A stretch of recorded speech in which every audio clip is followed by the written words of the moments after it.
आरोग्य सेवा ही प्रत्येक नागरिकाचा मूलभूत हक्क.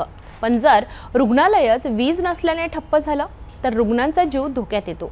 वाशिम जिल्ह्यातील कारंजा तालुक्यातील कामरगाव ग्रामीण रुग्णालयात अशीच गंभीर परिस्थिती निर्माण झाली आहे. 30 ते 40 गावातील नागरिकांवर उपचाराची जबाबदारी असलेल्या रुग्णालयात वीज पुरवठा खंडित होणे, जनरेटर बंद असणे आणि इमारतीची जीर्णावस्था या सगळ्यांमुळे रुग्ण आणि कर्मचारी त्रस्त आहेत. कामरगाव ग्रामीण रुग्णालयात 30 ते 40 गावातील रुग्ण उपचाराकरिता येतात, परंतु वारंवार वीज पुरवठा खंडित झाल्याने रुग्ण आणि कर्मचाऱ्यांना मोठा त्रास होतोय.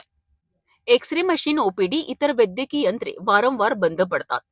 25 ऑगस्ट रोजी रुग्णालयाला जनरेटर मिळालं, परंतु डिझेलसाठी शासकीय निधी मंजूर झाला नाही. निधी नसल्याने जनरेटर बंदच, त्यामुळे आपत्कालीन सेवांवर परिणाम होतोय. रुग्णालयाची इमारतही निष्क्रिय आहे. छत गळते, पाणी टपकत आहे. कर्मचाऱ्यांना अक्षरशः रुग्णांचा जीव मुठीत धरून उपचार करावे लागत आहेत. गावकऱ्यांनी रुग्णालयाचे स्थलांतर कामरगाव बचत गटाच्या इमारतीत करण्याची मागणी केली आहे, परंतु ती इमारत गेल्या 1 वर्षांपासून अपूर्णच आहे. काम पूर्ण होण्यासाठी अजून किती दिवस लागतील हा प्रश्न आहे. गावकऱ्यांची शासनाकडे तातडीने कारवाईची मागणी आहे की लवकरात लवकर स्थलांतर करावे, अन्यथा आरोग्य संकट वाढणार आहे.